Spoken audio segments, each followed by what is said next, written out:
Hello student, this is Shivani Chauhan, Assistant Professor in Ganga Institute of Education. So today we will talk about topic of the unit third, that is learning, concept, importance, types and factors affecting learning. Okay, इस topic को करेंगे. By the way आपका जो ये subject है वो learning and teaching और हम बीएड फर्स्ट ईयर का कॉन्सेप्ट पढ़ रहे हैं. ओके, लर्निंग एंड टीचिंग आपका सब्जेक्ट है बीएड फर्स्ट ईयर में. सो स्टार्ट करते हैं, कंटिन्यू करेंगे अपने यूनिट थर्ड को. यूनिट थर्ड में हमने सबसे पहले बात करेंगे किसकी, learning, concept, importance, types and factors affecting learning. So start करते हैं कॉन्सेप्ट और meaning of learning. Basically learning क्या होता है, हमने हमेशा सुना है कि लर्न कर लो, याद कर लो, सीख लो. तो याद करना ही लर्निंग नहीं होता, साथ में सीखना भी लर्निंग होता है. मतलब सीखने को ही लर्निंग कहा जाता है. सो व्हाट इट मीन्स कि it is a process which bring relatively permanent change in behaviour. Relatively permanent change मतलब कि कोई भी चीज आप ऐसी करो जिससे आप कोई भी चीज सीखो, आपके बिहेवियर में चेंजमेंट आए. ओके, आपका बिहेवियर में बदलाव आए. सो और बिहेवियर पोटेंशियल. अब ये बिहेवियर में चेंज कैसे आ सकता है, आपने जो एक्सपीरियंस करा अपनी लाइफ में, है ना, आपके आपके मम्मी पापा ने जो स्टोरीज बताई, पुरानी कथाएं बताई, उनकी जो कहानियां वो बताई, प्रैक्टिस के थ्रू कर सकते हो आप. और ट्रेनिंग के थ्रू आपको लर्निंग होती है. ट्रेनिंग मतलब ट्रेनिंग से आप आपकी स्किल्स डेवलपमेंट होती है, तो आप स्किल्स को सीखते हो, स्किल्स को लर्न करते हो. प्रैक्टिस के दौरान भी आप अपनी स्किल्स को, अपने कोग्निटिव एस्पेक्ट को क्या करते हो, सीखते हो, बढ़ाते हो, अपने माइंड को, अपनी नॉलेज को इंक्रीज करते हो. सो ये नेचुरल ग्रोथ फैटिग या ड्रग लेने से नहीं आती है. एक तो ये हो कि जो हमने हमेशा देखा है कि पहले बच्चा जब जन्म लेता है तो उसे बहुत सारी चीज़ें, मतलब कुछ भी नहीं आता है ना, वो सिर्फ हर चीज़ के लिए रोना स्टार्ट कर देता है. जैसे जैसे बड़ा होता है उसको चलना फिरना आ जाता है, बोलना आ जाता है. तो वो कैसे आता है, उसको सिखाया जाता है. ओके, सिखाया जाता है. बट अगर हम उसे सिखाएंगे नहीं उस एस्पेक्ट में, जैसे जन्म लेने के बाद हम बच्चों को नहीं सिखाएंगे कि उन्हें क्या बोलना है, कैसे बोलना है और कैसे खाना है, तो वो नहीं कर पाएंगे. ओके, तो ये नेचुरल ग्रोथ नहीं है, ना ही फटीग है, ना ही ड्रग्स लेने से होती है. लर्निंग तभी हो सकती है जब आप क्या करोगे, प्रैक्टिस करोगे, एक्सपीरियंस करोगे और ट्रेनिंग लोगे, है ना, किसी भी एस्पेक्ट में. ओके, जैसे टीचर बनने के लिए, अब आप टीचर, हर कोई इंसान तो टीचर नहीं बन सकता ना, तो इसलिए ही बीएड कराई जाती है. जो बीएड में होते हैं वही टीचर बन सकते हैं.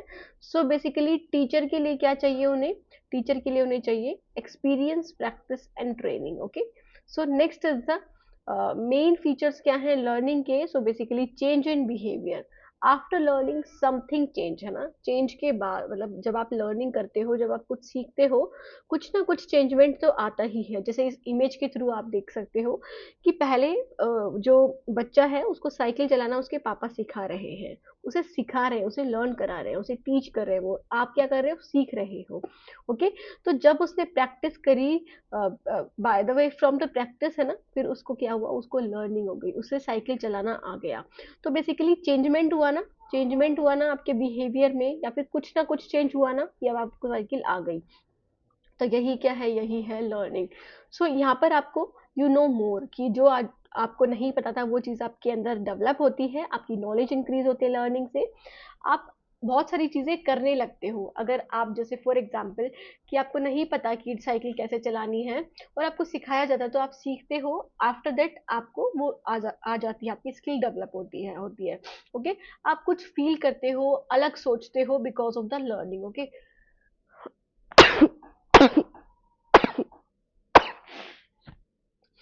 सो यहाँ पर एग्जाम्पल ही दिया हुआ है कि एक बच्चा पहले प्रैक्टिस करने से पहले उसे नहीं पता था, बट प्रैक्टिस के बाद उसे पता चल गया कि कैसे साइकिल चलाते हैं. सो ये रिलेटिवली परमानेंट होता है. इसका मतलब ये नहीं कि लर्निंग क्या है, टेम्परेरी, कि आज आपको याद है कल आप भूल जाओ. जैसे आपके मूड चेंजेस होते रहते हैं ना हर 5 मिनट में, कभी गुस्सा हो, कभी उदास हो, कभी हैप्पी हो, कभी कुछ है, कभी रो रहे हो. तो ये सारी चीजें नहीं होती है लर्निंग. लर्निंग वही होती है जिसमें आपको आपके अंदर रिलेटिवली परमानेंट चेंज आए. मतलब आप उस चीज को सीख रहे हो जीवन पर्यंत, उस चीज से आप कुछ ना कुछ सीख रहे हो. सो मूड चेंजेस की तरह नहीं होती है लर्निंग कि आप 5 मिनट बाद भूल जाओ. तो ये रियल लर्निंग नहीं है. ओके। सो लर्निंग एक प्रोसेस है। अब ये ऐसा नहीं कि सडनली आपको आ जाता है, आपको धीरे धीरे करके चीजें सिखाई जाती है। कॉन्टिन्यूस होता है फ्रॉम बर्थ टू डेथ, है ना। जैसे ही आप जन्म लेते हो, आप कुछ ना कुछ चीजें सीखते रहते हो, जैसे बोलना सीख रहे हो, खाना सीख रहे हो, चलना सीख रहे हो, दौड़ना सीख रहे हो। बड़े होते हो तो पढ़ना सीख रहे हो, लिखना सीख रहे हो, उससे बड़े होते हो तो जॉब करना सीख रहे हो, है ना। तो वो सारी चीजें आपको सिखाई जाती है। From birth to death learning एक लाइफ लॉन्ग प्रोसेस है जो हमेशा जीवन पर्यंत चलता ही रहता है। ओके। जब तक आपकी डेथ नहीं हो जाती तब तक आप सीखना बंद नहीं करते, चाहे वो अपने एक्सपीरियंस से हो, चाहे प्रैक्टिस से हो, चाहे स्किल्स डेवलप करने से हो। ओके। सो लर्निंग एक्सपीरियंस की और प्रैक्टिस के थ्रू आती है। हम हमेशा जो चीजें सीखते हैं वो अपने एक्सपीरियंस से सीखते हैं, अपने अनुभवों से, और प्रैक्टिस करके बार बार उस चीज को करके। ओके।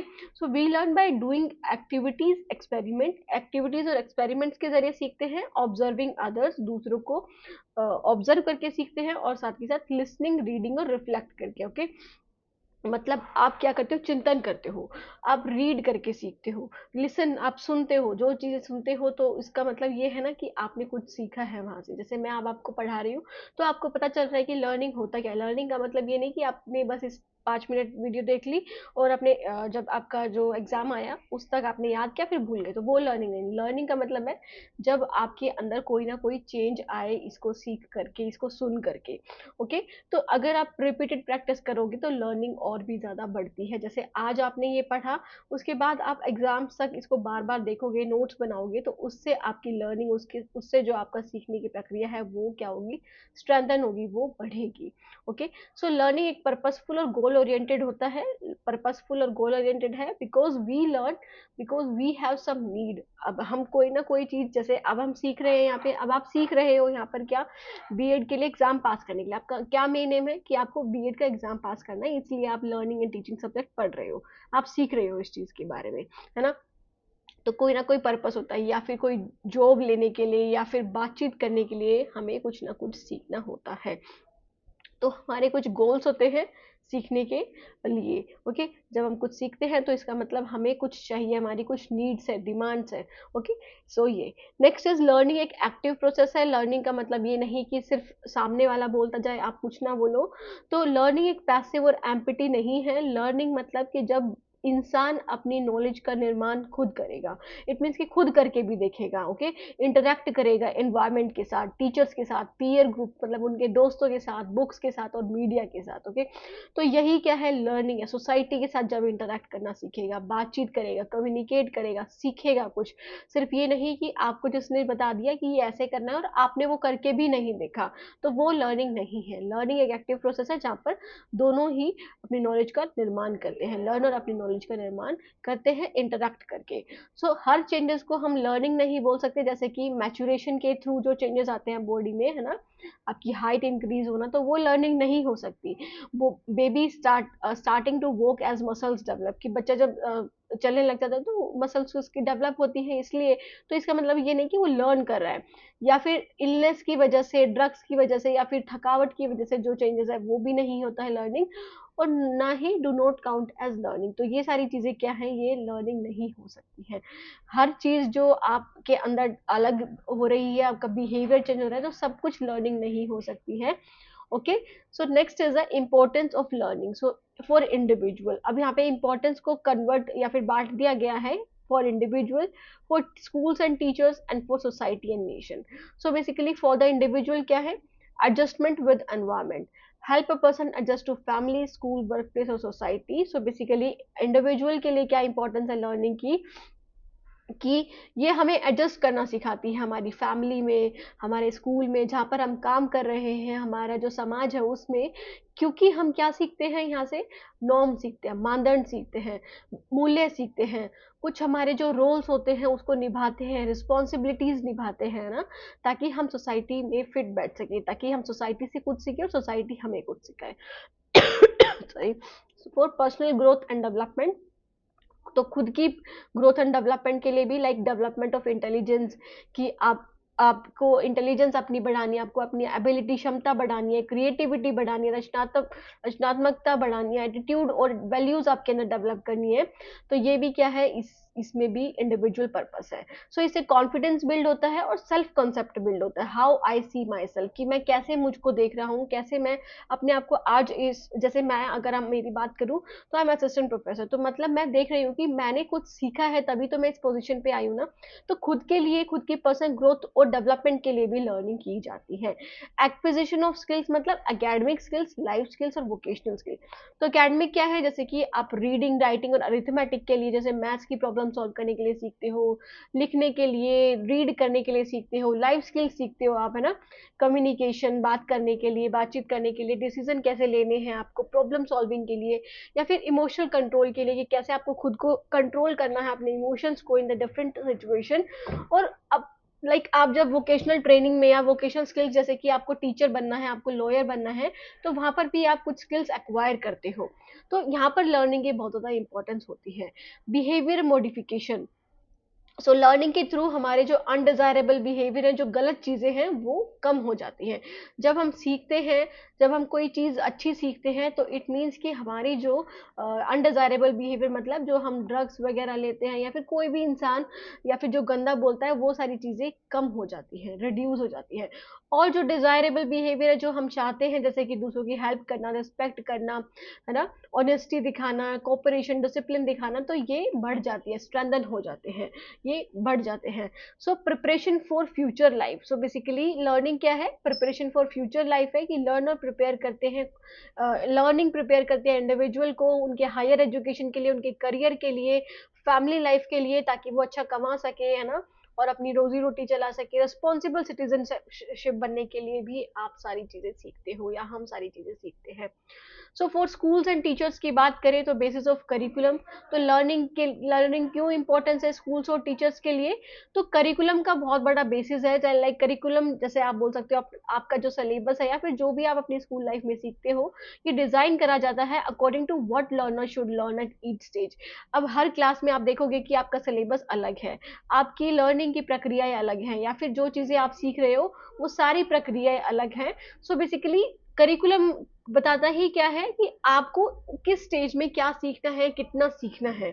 ओके, सो गाइड टीचिंग मेथड, कि क्या टीचिंग मेथड होने चाहिए अकॉर्डिंग, अगर हम बच्चों को नहीं समझ पाएंगे, उनको नहीं देख पाएंगे, हम नॉलेज को नहीं समझ पाएंगे, knowledge of how students learn अगर हमारे पास होगी, है ना, इसके बारे में हमारी लर्निंग थ्योरीज हमें पता होंगी एज अ टीचर, तो टीचर्स चूज कर सकता है कि उसे क्लास में कैसे पढ़ाना है, लेक्चर मेथड से, डिस्कशन से, प्रोजेक्ट से, एक्टिविटी से, एक्सपेरिमेंटेशन से, किस मेथड से पढ़ाना है।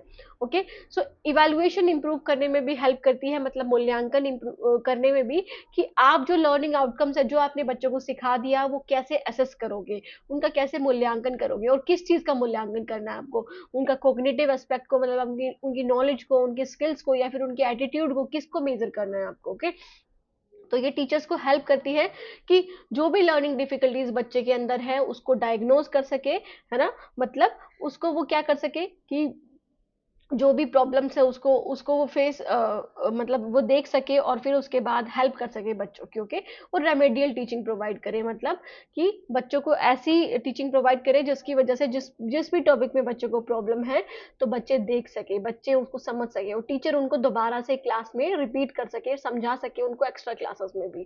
क्लासरूम मैनेजमेंट के लिए, सो अंडरस्टैंडिंग लर्निंग, अब हमें लर्निंग को समझने के लिए it helps in managing behaviour, कि कैसा आपको बिहेवियर रखना है, जैसे स्कूल को कैसा बिहेवियर रखना है, कैसी सोसाइटी है, टीचर्स को कैसा बिहेवियर रखना है, मोटिवेशन, अटेंशन, डिसिप्लिन, तो ये सारी चीजें हमें सिखाई जाती हैं लर्निंग के through. Okay, next is for society and nation. Society and nation की बात करें तो सोशलाइजेशन की प्रक्रिया में बहुत ज़्यादा इंपॉर्टेंस है लर्निंग की। सो लर्निंग ट्रांसमिट करता है culture, tradition, language, values from one generation to the next.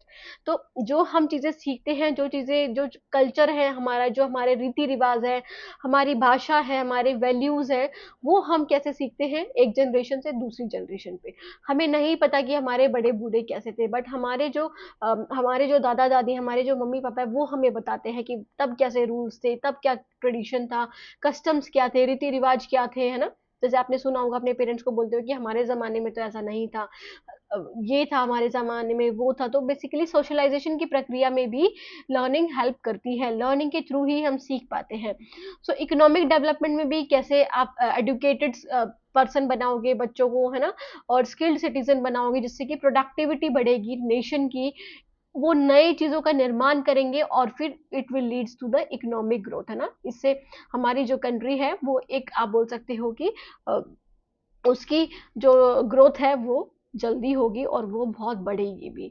Democratic citizenship बनाने के लिए तो लर्निंग हेल्प करता है, लर्निंग डेवलप करता है बच्चों के अंदर या फिर किसी भी इंसान के अंदर क्रिटिकल थिंकिंग की जो जो भी एक्टिविटीज, जो भी प्रक्रिया उनके सामने हो रही है, तो वो उसके बारे में क्वेश्चंस पूछे कि ये क्यों है, जो भी कुरीतियां हो रही है, जो भी प्रॉब्लमेटिक सिचुएशंस है, उनको वो वैसे ही टॉलरेट ना करे, उनको देखे समझे और फिर उसके लिए एक्शंस भी ले, लॉ के लिए रिस्पेक्ट करे, अपनी राइट्स और ड्यूटीज को भी समझे। Okay, social change and progress की बात करें तो नए आइडियाज, टेक्नोलॉजीज और रिफॉर्म, है ना, रीच सोसाइटी थ्रू लर्निंग। तो ये सारी चीजें भी ये सारी चीजें भी कैसे रीच होती हैं, कैसे हम पहुंचती हैं सोसाइटी के थ्रू, लर्निंग के थ्रू ही पहुंचती है सोसाइटी में। ठीक है। सो टाइप्स ऑफ लर्निंग की बात करें स्टूडेंट्स, तो there are different types of learning on the basis of what is learn, like nature of behaviour के बेसिस पे है। दूसरा बात करें तो on the basis of what is learn, nature of behaviour, अच्छा ये एक ही है, सॉरी। उसके बाद है दूसरा मेथड और प्रोसेस के बेसिस पे है। Second one is the, and the third one is on the basis of, third one is on the basis of, just a minute, participation and organisation. तो बेसिकली ये क्या है, डिफरेंट टाइप्स ऑफ लर्निंग है। बात करते हैं सबसे पहले टाइप ऑफ लर्निंग से। So on the basis of what is learn, so there are many ways to classify type of learning. बहुत सारे वेज है कि आप लर्निंग को क्लासीफाई कर सकते हो। आप एग्जाम्स में, अपने एग्जाम्स में आप कोई भी दो तीन, जो भी जितने भी मार्क्स का आपका पेपर है उसके अकॉर्डिंग लिख सकते हो। सो नेचर ऑफ बिहेवियर के according, motor learning, motor learning क्या होती है, मस्कुलर एक्टिविटीज के बारे में जैसे सीखते हो, मस्कुलर एक्टिविटीज जैसे साइकिल चलाना, लिखना, और कोई चीज भी ड्राइव करना, डांस करना, टाइपिंग करना, जहाँ पे आपकी मसल्स का इस्तेमाल हो रहा है, तो वो मोटर लर्निंग है। वर्बल लर्निंग मतलब जो आप भाषा सीख रहे हो, जो वर्ड सीख रहे हो, जो सिंबल सीख रहे हो, वो वर्बल लर्निंग है। जैसे कि अल्फाबेट्स, है ना, वोकैबलरी, आपकी वोकैबलरी बढ़ती है दिन ब दिन, या फिर आप जैसे जैसे बड़े होते हो डेफिनेशन सीखते हो, फॉर्मूला सीखते हो। कॉन्सेप्चुअल लर्निंग मतलब learning ideas, concept and principles. तो जो भी आप कॉन्सेप्ट्स पढ़ रहे हो अभी, जैसे आप जो पढ़ रहे हो लर्निंग क्या होती है, डिफरेंट टाइप्स ऑफ लर्निंग क्या है, फैक्टर्स क्या है लर्निंग के, तो ये सब क्या है, ये कॉन्सेप्चुअल लर्निंग ही है। तो ये लर्निंग आप सीख रहे हो आइडियाज, कॉन्सेप्ट और प्रिंसिपल, जैसे कि डेमोक्रेसी क्या होती है, ग्रेविटी क्या होती है, इकोसिस्टम क्या होता है, फ्रैक्शन क्या होता है, फोटोसिंथेसिस क्या होता है, लैपटॉप क्या होता है, कॉलेज क्या होता है, हायर एजुकेशन क्या होता है। तो ये सब किस में आएंगे, कॉन्सेप्चुअल लर्निंग में आएंगे। Okay. Next is perceptual learning. तो परसेप्चुअल लर्निंग मतलब कि लर्निंग आपको सिखाती है कि कैसे आप रिकॉग्नाइज करोगे, पहचानोगे और इंटरप्रेट करोगे जो भी चीज आपने देखी है, जो भी चीज आपने समझी है। ओके, जो सेंसेस के थ्रू आपने इंफॉर्मेशन ली है उसको कैसे पहचानोगे, उसे कैसे इंटरप्रेट करोगे। सो एग्जाम्पल जैसे कि शेप्स को कैसे आइडेंटिफाई करोगे, उनको देख करके, पैटर्न को, साउंड्स को, फेसेस को, मैप्स को, है ना। So next is social learning. तो सोशल लर्निंग मतलब जो लर्निंग होती है, जो आपका सोशल बिहेवियर है, जो रोल्स हैं, है ना, तो वो लर्निंग क्या हुई, सोशल लर्निंग हुई। जैसे कि कोऑपरेशन, ओके, कि आप कैसे एक दूसरे के साथ मिलकर के चलते हो, लीडरशिप स्किल्स आपके अंदर की, कैसे आप लीड कर रहे हो, है ना, और मैनर्स सीखना और टीम वर्क सीखना, बेसिकली ये सोशल लर्निंग है।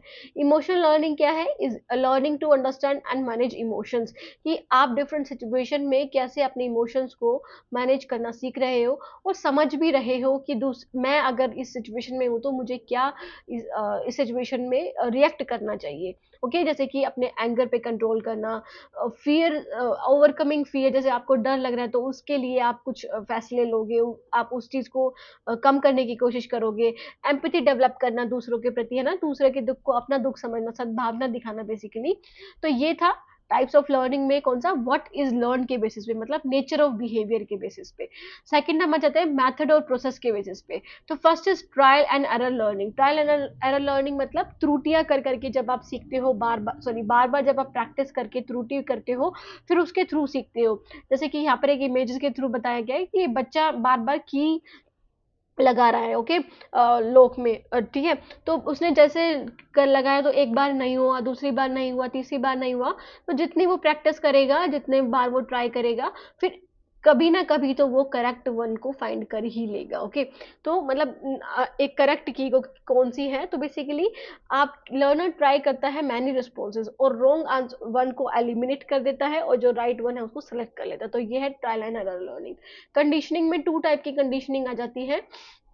क्लासिकल कंडीशनिंग जिसमें जैसे कि एक आप बोल सकते हो कि पैवलोव का एक्सपेरिमेंट था बेसिकली क्लासिकल कंडीशनिंग में, जिसमें उन्होंने डॉग पर एक्सपेरिमेंट करा था कि आपने एसोसिएट कर दिया बैल को, है ना, बैल को फूड से। जैसे कुत्ते को पहले अगर हम बैल दिखाते हैं तो वो सेलिब्रेट नहीं करेगा, बट जैसे खाने के साथ हम बैल दिखा रहे हैं बार बार बार हर दिन, तो एक टाइम ऐसा आएगा कि वो सिर्फ बैल को ही सुन करके सेलिब्रेट करने लग जाएगा। तो आपने यहाँ पे एसोसिएट कर दिया टू स्टिमुलाई को। ओके, और operant conditioning praise, reward, punishment, इन सब के थ्रू जब आप सिखा रहे हो, जैसे कोई बिहेवियर आपको बच्चों का अच्छा करना है तो आप रिवार्ड दोगे, और अगर कोई डिक्रीज करना है तो आप उसे पनिशमेंट दोगे। तो ऑपरेंट कंडीशनिंग हो गई वो। Okay, next is the on the basis of method process में इंसाइटफुल लर्निंग, अचानक से आपको आइडिया आ जाना, sudden understanding of the solution, अचानक से मतलब बिल्कुल आपके माइंड में कि अच्छा इसका ये सोल्यूशन हो सकता है ना, एक्सपीरियंस जैसे बोल सकते हो। तो एक कॉलर ने दिया था, कॉलर ने चिंपैंजी के ऊपर एक्सपेरिमेंट किया था ऐसे। तो एकदम से जैसे करते करते सॉल्यूशन देखते देखते एकदम से उसे आइडिया है कि लकड़ी से उसको केले मिल जाएंगे। ओके, ये सो ऑब्जर्वेशनल और इमिटेशन लर्निंग, जब आप दूसरों को ऑब्जर्व करके सीखते हो, इमिटेट करके, जैसे आपने देखा होगा छोटे बच्चे पेरेंट्स को इमिटेट करते हैं, फिर अपने बड़ों को इमिटेट करते हैं, नकल करते हैं उनकी, और फिर उनसे सीखते हैं, है ना। तो child learns to greet guest, अपने पेरेंट्स को देख करके वो सीखते हैं कि कैसे उन्हें ग्रीट करना है गेस्ट को, कैसे उन्हें गुड मॉर्निंग, गुड आफ्टरनून, नमस्ते, ये सारी चीजें बोलनी है।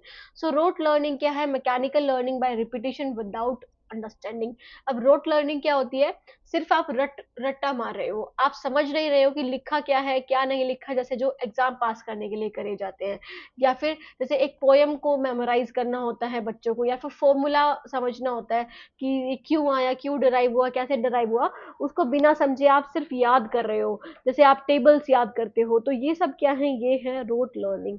Next is the on the basis of methods और प्रोसेस में मीनिंगफुल लर्निंग। मीनिंगफुल लर्निंग मतलब जब आप समझ करके कुछ चीज सीखते हो, रिलेट करते हो नई नॉलेज को प्रीवियस नॉलेज से, जो आपके अंदर जो उससे रिलेटेड पूर्व ज्ञान था उसको नई चीज, नए एरिया में या फिर नए दैट इज सिचुएशन में आकर के उसे रिलेट करके सीखते हो, समझने की कोशिश करते हो। This is what education aims at. जो एजुकेशन हमें बताती है, जो एजुकेशन हमें सिखाती है कि हमें जो भी चीज सीखनी है वो समझ करके ही सीखनी है। प्रॉब्लम सॉल्विंग लर्निंग आ जाती है, learning through facing a problem, है ना। आप लर्निंग कर रहे हो कोई भी प्रॉब्लम फेस करके, है ना, जो जैसे कोई चीजें, कई बार ऐसा होता है कि मम्मी बोलती है कि इस गरम बर्तन के हाथ मत लगाओ आप जल जाओगे, बट बच्चे क्या करते हैं? लगा देते हैं फिर भी। तो जब उनको लगा कि हाँ इससे तो बहुत ज्यादा दर्द होता है हमें, तो वो नहीं करेंगे। तो जब भी वो फेस करेंगे प्रॉब्लम, तभी वो सीखेंगे, है ना। Collecting data, trying solution, evaluating result, इसके थ्रू बच्चे जब सीखेंगे, प्रॉब्लम सॉल्विंग प्रक्रिया में जब आएंगे, तो इट मीन्स कि वो प्रॉब्लम सॉल्विंग लर्निंग होगी। Next is on the basis of participation and organisation. तो इसमें इंडिविजुअल लर्निंग होती है। इंडिविजुअल मतलब जब इंसान खुद अकेले सीखता है, जैसे सेल्फ स्टडी, असाइनमेंट्स, प्रोजेक्ट्स करके। और कोऑपरेटिव और कोलैबोरेटिव, जब आप डिस्कशन करके, जब आप लोग ग्रुप में क्या करते हो? लर्निंग करते हो, है ना। प्रोजेक्ट बना रहे हो, ग्रुप प्रोजेक्ट, और अपने जो फ्रेंड्स हैं उनको समझा रहे हो, सिखा रहे हो, टीचिंग कर रहे हो, पीयर टीचिंग कर रहे हो, तो ये कोलैबोरेटिव और कोऑपरेटिव लर्निंग हो गई। इंसिडेंटल और इनफॉर्मल लर्निंग, जब आप डेली लाइफ से सीखते हो, अपने एक्सपीरियंसेस से सीखते हो, कोई प्लान नहीं होती है, आप अपने एक्सपीरियंसेस से सीख रहे हो, अपने फैमिली मेंबर से सीख रहे हो, फ्रेंड से सीख रहे हो, मीडिया से सीख रहे हो, तो ये क्या है? ये इंसिडेंटल और इनफॉर्मल लर्निंग है। फॉर्मल लर्निंग क्या हो गई? जो आप एक प्लान्ड तरीके से, जैसा कि एग्जांपल ले सकते हैं स्कूल और कॉलेजेस में जो सीखते हो, जब आपके प्रॉपर स्ट्रक्चर होता है सीखने का, कि पहला आपका मैथ्स की क्लास है, सेकंड आपकी इंग्लिश की क्लास है, फिर आपकी सोशल साइंस की क्लास है। तो ऐसे जब आप सिस्टमेटिक वे में एक पूरे करिकुलम को पढ़ रहे हो, समझ रहे हो सिस्टमेटिक वे में, तो वो है formal learning. Okay, next is the, अब हम आ जाते हैं, हमने टाइप्स ऑफ लर्निंग की बात कर ली, अब हम आ जाते हैं फैक्टर्स अफेक्टिंग लर्निंग। अब कौन कौन से फैक्टर्स हैं जो लर्निंग को अफेक्ट करते हैं students? Just a minute. So basically learning does not depend on a single factor, सिर्फ एक ही फैक्टर पर डिपेंड नहीं करता, लर्निंग डिपेंड करती है लर्नर पे, लर्नर से इन्फ्लुएंस होती है, जिसको हम अधिगमकर्ता बोलते हैं, अध्यापक से, कंटेंट से, मेथड्स क्या है, ओके, एनवायरनमेंट कैसा है हमारे सीखने का, और that is the socio cultural condition कि आपकी सोसाइटी, आपका कल्चर उस चीज़ को एक्सेप्ट कर रहा है नहीं कर रहा, तो ये सारी चीज़ें अफेक्ट करती हैं लर्निंग को। सो इसको हमने ग्रुप में बांट दिया गया है, learner related factors, teacher related factors, school and instructional factors and the environmental and socio cultural factor. अब हम इनको एक एक करके बात करते हैं। सबसे पहले बात करेंगे लर्नर रिलेटेड फैक्टर, मतलब अधिगमकर्ता से जो रिलेटेड फैक्टर्स हैं जो अफेक्ट करेंगे लर्निंग को, वो सबसे पहले है मैच्योरेशन एंड एज। तो मैच्योरेशन और एज बहुत ज़्यादा इंपॉर्टेंट रोल प्ले करती है सीखने में। जैसे आप फर्स्ट क्लास के बच्चे को डेमोक्रेसी का मतलब नहीं समझा सकते, नहीं बता सकते, नहीं आप उनको रट्टा मरवा सकते कि डेमोक्रेसी का क्या मतलब होता है, उनको नहीं समझा सकते, है ना?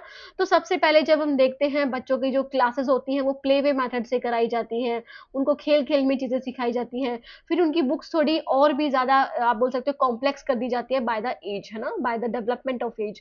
जैसे-जैसे वो उनकी एज बढ़ती है वैसे-वैसे उनकी लर्निंग को और भी कॉम्प्लेक्स कर दिया जाता है। सो certain abilities develop only when the child is physically and mentally mature. तो कुछ चीज़ें तभी आ सकती हैं जब बच्चा मैच्योर होगा, मेंटली भी और फिजिकली भी। फॉर एग्जांपल एक छोटा बच्चा अलजेब्रा को नहीं समझ सकता, नहीं याद कर सकता, okay. Next is the intelligence and cognitive abilities. अब हायर इंटेलिजेंस के बच्चे कैसे होते हैं, जो हाई आईक्यू के बच्चे होते हैं बेसिकली, वो बहुत जल्दी सीखते हैं, जो कॉम्प्लेक्स टॉपिक्स हैं उनको भी आसानी से चुटकियों में सीख लेते हैं। बट हर बच्चा ऐसे नहीं सीख सकता है, कुछ बच्चे एवरेज भी होते हैं, कुछ बच्चे बिलो एवरेज भी होते हैं। तो उनके लिए कैसे लर्निंग करानी है, तो उसके लिए but every learner can learn if teacher is suitably adapted, है ना? अगर टीचर उनके अकॉर्डिंग पढ़ाएगी तो हर बच्चा सीख सकता है। सो मोटिवेशन क्या, मोटिवेशन भी बहुत ज़्यादा इंपॉर्टेंट रोल प्ले करता है लर्निंग में, सीखने में बच्चों को, है ना? कैसे? अगर बच्चे मोटिवेटेड नहीं हैं, अगर बच्चों को नहीं पता कि उन्हें क्यों पढ़ना है, ये क्यों पढ़ रहे हैं, तो वो नहीं पढ़ेंगे। अब ये मोटिवेशन दो टाइप का हो सकता है, इंट्रिंसिक और एक्सट्रिंसिक। इंट्रिंसिक मतलब आंतरिक मोटिवेशन, आप आंतरिक रूप से मोटिवेटेड हो, मतलब आपको खुद ही कोई चीज़ करनी है, जैसे आपको क्रिकेट खुद ही बनना है तो आप क्रिकेट प्रैक्टिस खुद ही कर रहे हो। पर एक ये होता है कि जैसे मैं आपको मैं आपको अच्छी कार दिलाऊँगा अगर आपने आज के मैच में अच्छे रन बनाए तो। बेसिकली फिर वो क्या हो गया, वो एक्सट्रिंसिकली मोटिवेशन हो गया, वो बाहरी तत्व हो गया आपको मोटिवेट करने का। जैसे रिवार्ड दे दिया, ग्रेड दे दिया, फिर प्रेज़ कर दिया, आपकी बढ़ाई कर दी, तो ये क्या है, ये है एक्सट्रिंसिक मोटिवेशन। सो दोनों ही इन्फ्लुएंस करते हैं लर्निंग को। अगर हम बात करें हाईली मोटिवेटेड लर्नर जो होते हैं वो इंट्रिंसिकली बहुत ज़्यादा मोटिवेटेड होते हैं, और उसके लिए बेटर परफॉर्मेंस और परसिस्टेंस चाहिए होती है मोटिवेशन के लिए। So next is attention and interest. तो अटेंशन और इंटरेस्ट बहुत ज़्यादा ज़रूरी है, जब तक अटेंशन नहीं होगा आप नहीं सीख पाओगे, लर्निंग पुअर होगी। अगर आप कंसंट्रेट करके सीख रहे हो तो आप उन चीज़ों को बहुत लंबे समय तक याद कर पाओगे। प्रीवियस नॉलेज एंड एक्सपीरियंस, जो लर्निंग होती है आपकी बेसिकली, जो पुरानी जो चीज़ें हैं वो बहुत ज़्यादा हेल्प करती हैं आपको नई चीज़ें सीखने में, ओके। पहले से जो चीज़ें आपको पता है उससे आप नई चीज़ें जब फाइंड आउट करते हो, निकालते हो, तो वो आप क्या कर सकते हो, रिलेट कर सकते हो दोनों सिचुएशन को। अगर आपके बेसिक कॉन्सेप्ट्स ही नहीं पता, अगर आपको प्लैनेट्स के बारे में ही नहीं पता, तो आगे आप डिफरेंट चीज़ों के बारे में, मिल्की वे, गैलेक्सी वगैरह इन सब के बारे में कैसे पढ़ोगे, है ना? सो लर्निंग उससे ज़्यादा और भी ज़्यादा डिफिकल्ट हो जाएगी। Attitude and believe, so positive attitude towards subject, teacher and school support learning, है ना? पॉजिटिव एटीट्यूड है सब्जेक्ट के प्रति, टीचर के प्रति, स्कूल के प्रति, तो ये लर्निंग को सपोर्ट करता है। ये पॉजिटिव एटीट्यूड लर्निंग को और भी ज़्यादा बढ़ावा देता है। पर जैसे आपके अंदर खुद ही नेगेटिव बिलीफ है कि मैं नहीं पढ़ सकता, मैं बहुत कमज़ोर हूँ मैथ्स में, साइंस में, किसी भी सब्जेक्ट में, तो इससे आपकी लर्निंग बहुत नेगेटिव तरीके से प्रभावित होती है, okay. So next is learner related factors में अब और क्या आएगा, फिजिकल हेल्थ एंड न्यूट्रिशन। तो आपकी फिजिकल हेल्थ भी बहुत ज़्यादा इंपॉर्टेंट रोल प्ले करती है। आप मेंटली फिट हो, है ना? और आप सोशली भी फिट हो, आपको आपको जी आपको आप मोटिवेटेड भी हो। पर देखो आपकी फिजिकल हेल्थ अच्छी नहीं है, आपका न्यूट्रिशन अच्छा नहीं है, लेवल अच्छा नहीं है, तो ये भी बहुत ज़रूरी है। आप फटीग, आप भूखे हो तो आप नहीं समझ पाओगे, नहीं लर्न कर पाओगे। Okay, so mental health and emotional state, anxiety, fear, stress, depression, तो ये सब लर्निंग को नेगेटिवली क्या करते हैं, अफेक्ट करते हैं लर्निंग को बच्चों की। सो इमोशनल सिक्योरिटी और सपोर्ट बहुत ज़्यादा ज़रूरी है लर्निंग को बेहतर बनाने के लिए। पर्सनैलिटी ट्रेट्स लाइक आपके अंदर सेल्फ कॉन्फिडेंट है ना, आप चीज़ों को याद रखने की क्षमता रखते हो, क्यूरियोसिटी है आपके अंदर। ओके, तो तब आप बहुत अच्छे से सीख सकते हो, आप रिस्पॉन्सिबल हो अपनी लर्निंग के लिए, इंडिपेंडेंट हो कि मैं जो भी चीज़ करूँगा वो मेरी मर्जी है, तो तब आप चीज़ों में और भी ज़्यादा इन्वॉल्व होंगे, है ना, आप लर्निंग टास्क अच्छे से कर पाओगे। Okay, next is the teacher centred, teacher related factors. अब टीचर रिलेटेड फैक्टर्स क्या है स्टूडेंट, सबसे पहले teacher's personality and behaviour, friendly, empathetic और that is a democratic, fair और एंथुसियास्टिक अगर टीचर आपको मिलेगी तो उससे लर्निंग बेहतर बनेगी ही बनेगी, क्योंकि टीचर जब सभी बच्चों को इन्वॉल्व करके चलेगा तो इट मीन्स कि बच्चों की लर्निंग और बेहतर और एक्टिव एंगेजमेंट के साथ होगी, है ना। अगर आप बच्चों के साथ हार्श बिहेवियर कर रहे हो, बहुत ज़्यादा डांट रहे हो, धमका रहे हो, उन्हें डरा रहे हो, तो उससे बच्चों के अंदर फियर बन जाएगा और वो नहीं सीख पाएंगे, डरेंगे सीखने के लिए। ओके, सब्जेक्ट मैटर नॉलेज होनी बहुत ज़रूरी है। अगर टीचर को पता ही नहीं है कि वो जो पढ़ा रही है उसका खुद को कॉन्सेप्ट ही नहीं पता है, तो वो आगे भी नहीं बता पाएगी। उसकी कमांड होनी बहुत ज़रूरी है उसके सब्जेक्ट पे, ताकि बच्चों को अच्छे से लर्निंग करा सके, रियल लाइफ एग्जांपल्स के साथ कॉन्सेप्ट सिखा सके। Teaching styles and methods, so learner centre method अगर यूज़ करेगी टीचर, जैसे डिस्कशन हो गया, बच्चों को डिबेट कराएगी, बच्चों को एक्टिविटी कराएगी, प्रोजेक्ट्स कराएंगे, तो बच्चे जब इन्वॉल्व होंगे प्रैक्टिस में या फिर टीचिंग लर्निंग में, तो बच्चे बहुत अच्छे से सीख पाएंगे, उनको काफ़ी लंबे समय तक चीज़ें याद रहेंगी और वो समझ पाएंगे, है ना। और अगर रोट लर्निंग कराएंगे तो रोट लर्निंग कैसे होगी, अगर आप लेक्चर दे रहे हो, डिक्टेशन करा रहे हो, बस ये रोट लर्निंग की तरफ लेकर चला जाएगा, मतलब मैकेनिकल लर्निंग की तरफ, जहाँ पर आप चीज़ों को समझोगे नहीं, सिर्फ रटोगे ही रटोगे। Okay, next is the next is the communication skills, मतलब अगर टीचर को सारी नॉलेज है, टीचर को अपने सब्जेक्ट पे भी बहुत ज़्यादा अच्छे से कमांड है, वो डांटता भी नहीं है बच्चों को, पर उसको बोलना, उसकी जो बोलने की स्टाइल है वो प्रॉपर नहीं है, प्रॉपर वॉइस बच्चों तक नहीं समझ आ रही है, एक्सप्लेन नहीं कर पा रहा है, एग्जाम्पल्स का यूज़ नहीं कर रहा है, तो नहीं आप सीख पाओगे अच्छे से, बच्चे नहीं सीख पाएंगे, है ना। सो ये next is expectation from student, तो टीचर्स को ये नहीं दिखाना है कि जो सिर्फ जो हायर आईक्यू के बच्चे हैं वही अच्छा कर सकते हैं, नहीं, सभी बच्चे अच्छा कर सकते हैं, तो टीचर को सबके प्रति हाईली एक्सपेक्टेड होना चाहिए, उनको पहले से ही डिमोटिवेट नहीं करना है बच्चे को। ओके, मोटिवेट करना है, और अगर मोटिवेट करेंगे बच्चों को तो उनमें और भी ज़्यादा मोटिवेशन आएगी और वो पॉजिटिव तरीके से पढ़ेंगे भी। अगर लो एक्सपेक्टेशंस होंगे तो उससे बच्चों की परफॉर्मेंस ऑटोमेटिकली लो ही चली जाएगी, वो बोलेंगे कि टीचर को ही हमसे एक्सपेक्टेशन नहीं है तो हम क्यों करें, हम क्यों सीखें ये सारी चीज़ें, हम तो कर ही नहीं सकते हैं। So next factor is the school and instructional factor. अब स्कूल एंड इंस्ट्रक्शनल फैक्टर क्या है स्टूडेंट, सबसे पहले आ जाता है करिकुलम एंड कंटेंट। तो अगर आप जो सिलेबस आपका जो दिया हुआ है अगर वो ओवरलोडेड हो, मतलब ऐसा हो कि टीचर भी उसे टाइम से ना करा सके, इररेलेवेंट टू द सब्जेक्ट हो, इररेलेवेंट टू योर कोर्स है, और करिकुलम अच्छे से ऑर्गेनाइज ही नहीं है, पहले कॉम्प्लेक्स टॉपिक्स दे दिए फिर सिंपल टॉपिक्स दे दिए, तो इससे लर्निंग डिस्करेज होगी, बच्चे नहीं सीख पाएंगे।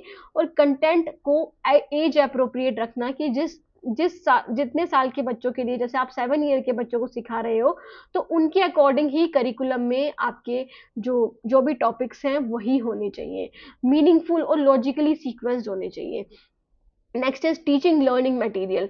अगर आप बच्चों को चार्ट्स के थ्रू, मॉडल के थ्रू, प्रोजेक्ट्स के थ्रू, ग्राफ्स के थ्रू, आईसीटी एक्सपेरिमेंट्स के थ्रू अगर सिखाओगे, तो और भी ज़्यादा लर्निंग इंटरेस्टिंग बनेगी और कंक्रीट बनेगी, बच्चे बहुत अच्छे से सीख पाएंगे, क्योंकि जब वो खुद ही एक्सपीरियंस करेंगे, खुद ही देख करके सीखेंगे, तो इट मीन्स की लर्निंग पॉजिटिव वे में डेवलप होगी। Time and opportunities for learning. अगर आप बच्चों को टाइम दोगे सीखने के लिए, ऐसा नहीं कि आपने आज एक चैप्टर करा दिया और बिना पूछे कि बच्चों को समझ में आया है नहीं आया और आप दूसरे चैप्टर की तरफ बढ़ दिए। ओके, सो ये नहीं होना चाहिए, एडिक्वेट टाइम दो, टीचिंग टाइम दो, होमवर्क के लिए टाइम दो, बच्चों को प्रैक्टिस कराओ, रिविजन कराओ, तो इससे लर्निंग बेहतर बनेगी, है ना, बच्चे ज़्यादा लंबे समय तक याद रख पाएंगे। नेक्स्ट है स्कूल एंड इंफ्रास्ट्रक्चर फैक्टर्स में असेसमेंट एंड फीडबैक। कॉन्टिन्यूसली बच्चों का असेसमेंट करते रहना है, देखते रहना है कि बच्चे कितना सीख रहे हैं, कितना नहीं सीख रहे हैं, क्या उनमें कमियां हैं, क्यों नहीं सीख पा रहे हैं, उसके लिए आप फीडबैक लो बच्चों से, है ना। फीडबैक लो बच्चों से और फिर उसके लिए रेमेडियल टीचिंग भी करो। सो बेसिकली इससे क्या होगा, लर्निंग इंप्रूव होगी। सिर्फ मार्क्स और फिर उसके बाद रैंकिंग देने से ही लर्निंग नहीं होती है। इससे बच्चों के अंदर स्ट्रेस पैदा होता है कि मैं तो मार्क्स लेकर ही नहीं आता, बस ये 2-3 बच्चे यही मार्क्स लेकर के आते हैं। Okay, class size and classroom management. So बहुत अगर बड़ी क्लास है तो हर बच्चे पर ध्यान जाना बहुत मुश्किल है टीचर का, तो जिससे लर्निंग क्या हो सकती है, लर्निंग हिंडर हो सकती है, लर्निंग कम हो सकती है, नहीं पढ़ा पाएंगे टीचर्स। अगर वेल मैनेज क्लासेस होंगी जहाँ पे रूल्स रूटीन्स और सपोर्टिव क्लाइमेट होगा, इससे लर्निंग बेहतर बन पाएगी। ठीक है, next is the environmental and socio-cultural factor. First is the physical factor, ventilation, light, sitting, noise, temperature, cleanliness. ये सब अफेक्ट करते हैं किसको, आपकी लर्निंग को। आपके पास टीचर्स भी अच्छे, आपके पास रिसोर्सेज भी पूरा है, टीचर्स आपको मोटिवेट भी करिए, आप भी मोटिवेटेड हो पहले से ही, पर वहाँ पर अच्छी लाइटिंग नहीं है, सिटिंग अरेंजमेंट बेकार है, बहुत शोर आ रहा है बाहर से। जैसे हम देखते हैं कुछ स्कूल्स ऐसे हैं जो जो रोड के बिल्कुल पास होते हैं, है ना, तो वहाँ पर डिस्टर्बेंस ऑटोमेटिकली क्रिएटेड होते हैं, तो वहाँ पर कंसंट्रेशन करना और कंफर्ट जोन नहीं मिल पाता, जिसकी वजह से लर्निंग डाउन हो जाती है बच्चों की। होम एनवायरनमेंट कैसा है, लाइक पेरेंट्स सपोर्ट कर रहे हैं, नहीं कर, जबरदस्ती उन्हें स्कूल भेज रहे हैं, फिर उसके बाद पेरेंट्स ही सपोर्ट नहीं कर रहे हैं, पेरेंट्स की क्या एक्सपेक्टेशंस है बच्चों से, उनको लर्निंग रिसोर्सेज घर पे भी मिल पा रहे हैं, नहीं मिल पा रहे, और कैसा एनवायरनमेंट है घर का, ये सब भी इन्फ्लुएंस करेंगे लर्निंग को, है ना, उसको क्या करेंगी, इन्फ्लुएंस करेंगी। Socio economic status, that is the SES। So basically student जहाँ पर सोशो इकोनॉमिक स्टेटस बहुत अच्छा है, उनके पास बुक्स है, उनके पास पैसे, उनके पास डिफरेंट डिवाइसेस हैं, ट्यूशंस हैं और क्वाइट स्टडी प्लेसेस हैं, वहाँ पर हम क्या देख सकते हैं, वहाँ पर हम अच्छी लर्निंग देख सकते हैं। तो सपोर्टिव टीचर्स और स्कूल दोनों ही होंगे, तो जिससे बच्चों के अंदर जो गैप्स हैं पुअर का और दैट इज अ रिच का, तो वो खत्म हो जाएगा ना। अब बच्चों को स्कूल में ही चीजें मिलने लग जाएंगी, फिर उन्हें जरूरी नहीं कि उनके घर पे भी वो चीजें हो। तो सोशो इकोनॉमिक स्टेटस भी बहुत ज्यादा अफेक्ट करता है लर्निंग को। Next is peer group. Peer group मतलब आपके दोस्त लोग, जो आपके दोस्त आपके साथ पढ़ते हैं। जब आपका दोस्त, जैसे हमने सुना है ना कि एक एक गंदी मछली पूरे पानी को गंदा कर देती है, हर मछली को गंदा कर देती है ना, तो ऐसे ही अगर आपका कोई एक ऐसा दोस्त है तो उससे आपकी लर्निंग भी अफेक्ट हो सकती है। पर अगर आपका दोस्त ऐसा है जो सिंसियर और हार्ड वर्किंग है, तो आपके अंदर गुड स्टडी हैबिट्स बन सकती हैं। पर नेगेटिव पीयर प्रेशर है जिसकी वजह से आपकी लर्निंग कम हो सकती है, आपकी लर्निंग को नुकसान पहुंच सकता है।